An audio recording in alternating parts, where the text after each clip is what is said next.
Okay, so here we are inside Windsong.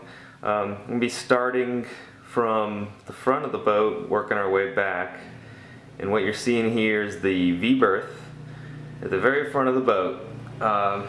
So let me just walk up here to the tip, which is the chain locker.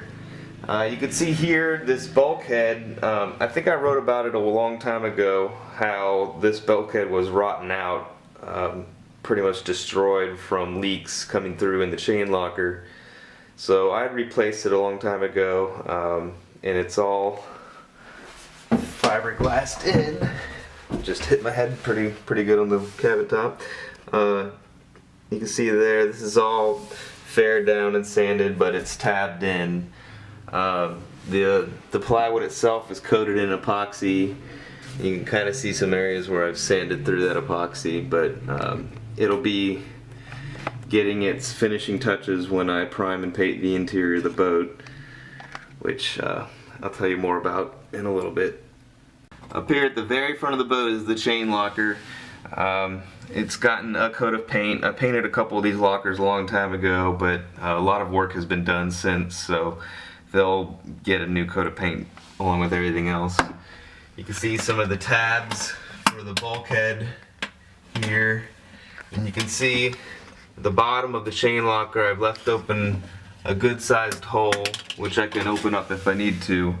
I haven't decided if I'm going to run a pipe from the anchor chain inlet down to the compartment below me to move all that weight a little further aft and to create a secondary chain locker up here. I've heard of people having troubles with the angle from the hole down to the bottom of the V-berth locker, but I'll try to solve that problem sooner or later. You can see here is the big backing plate system I have for the bowsprit. These three big bolts, there's one all the way in front, are the ones that hold the bowsprit in. These other ones are holding in the anchor windlass, and those small ones up there is just the anchor chain cover. Those two little holes right there it is where a rod is bolted to that the bob stay is run through with. I'm not sure what it's called, but it serves some purpose for the bowsprit. That locker, this locker, I intend to make the secondary chain locker. You could see up here at the top this strange looking thing going on right here. That is the bob stay chain plate, and it is fiberglassed in here. It goes through a hole in the middle of the boat and is held in by fiberglass, and these are wires, or not really wires, they're rods about 1/4 inch thick, that are welded to the back of that chain plate, and it prevents it from going through the hole, and the fiberglass holds it in, prevent it from coming out. It's how it was made originally. I had replaced the chain plate with a new one that the old one had a crack on it that wasn't gonna fly, so I had taken it out and re-glassed in a new one. If I do make this the chain locker, I'm not sure if I'll block off the hole at the bottom to where the water runs down to the bilge. I may block it off and create a floor to have a sump pump in, like a little bilge pump to pump out the chain locker water, but I'm not sure if that's where I'll go. I'm still trying to figure out if any others have done something similar on these boats, to get some ideas. Moving further back in the V-berth, you can see there's another big locker right here that will get a paint job. I've just recently cleaned the boat, so any weird coloration stuff are either repairs or just permanent stains or whatever they are. The boat's ready to get a full paint job on the inside, which is one of the next big projects. So I wanted to get these videos done before the final paint job. Same with the chain locker. You can see some of these cabinets. I've given a layer of paint a while ago, but they'll be getting another coat or two to finish it all up. That's about it for the V-berth. Here's the Tri-Matrix ports that I got from Newfound Metals, what they look like from the inside. I showed you guys the outsides of them in the other videos, but they're pretty nice. They're, you know, they've got heavy duty hardware, and I like the tint, and they open up well. Speaking of, I've got my hatch here, of course being held up by a piece of scrap plywood because that's just the state of things around here. Moving further and further back, you'll see here on the floor this red stuff is fairing compound. The floors were at one point cleaner than this, but it's a molded fiberglass non-skid pattern, and here I've faired it in because I plan on using a product, these vinyl fake teak and holly floors. They go by a few names: Plastique or New Teak or Lawn Seal, I believe is another name.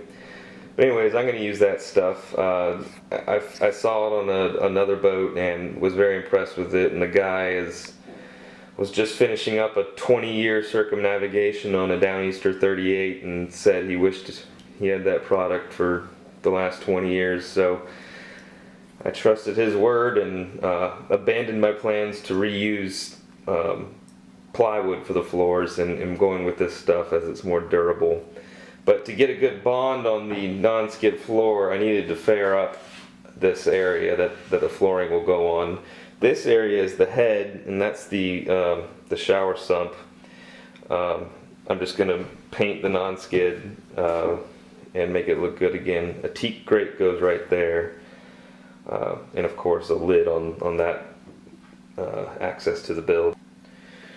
Right here, this bulkhead was replaced, and you'll see from here back everything already has some white paint on it. I spent some time a while back painting most of the interior of the boat. I just got kind of antsy and decided I wanted to do it one day. Not really realizing the extent of work that I still had left to go on the boat. But anyways, all this will get another coat of paint or two. It's been sanded and cleaned. But this bulkhead was replaced along with pretty much every other bulkhead on the port side of the boat, because a few certain leaks proceeded to just rip apart everything over time with rot. So all these bulkheads need to be replaced. You can see it was cut using the pattern of the old bulkhead and tabbed in with fiberglass onto the hull. But attached to this bulkhead at this edge that kind of follows this pattern on the floor is the door frame that blocks off the main cabin from the head, and the V-berth from the head, and the main cabin from the V-berth. That door frame, much like many of the plywood structures, was pretty rotten but salvageable. Unfortunately, it came apart when I was removing it, but through some careful surgery with epoxy, I was able to mend it back together to be reused. And that was important because it has a lot of trim on it that's nailed and glued down and impossible to remove.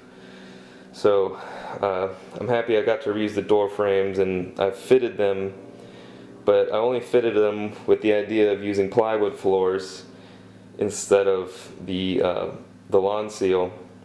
So I've got to do some more surgery and modifications to them to raise the door frame up, and I'm going to do that with a layer of a couple, maybe, well, it'll be 3/4 inch of fiberglass, solid fiberglass sheet, so that way the frame won't ever wick up any water that gets on the floors, particularly from the head. So hopefully that'll be an improvement. But the door frames still need to go in. They'll go in after painting, I believe so. And eventually the doors will as well. The doors are all restored and repaired in my garage and just need another coat of varnish and they're ready to be installed. So here's the rest of the head. It's just got a window. There's my solar vent. You can see here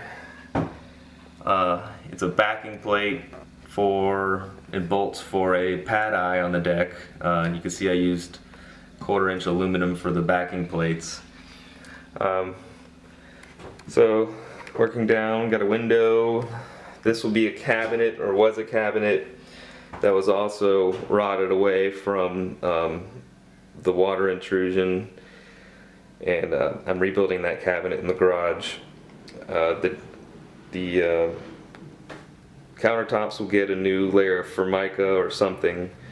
I was able to salvage the sink and all the faucets. Where the actual head goes, I used to have a fully powered macerator pump driven head system, but it was old and none of it really worked. So I threw it all out and I'm going with the composting head. I haven't decided on which composting head, but I know that's the direction I really want to go in. Under here you can see there's the one open through hole left, and on the bottom video I showed you where I closed off the through holes. That's what it looks like inside, just that hole that's left, and then that's the other one up there that I closed up. So once again, this locker, like all the other ones, will get a couple layers of paint. Well, more than that, because this one hasn't been painted at all. So yeah, that's pretty much it for the head, and moving along.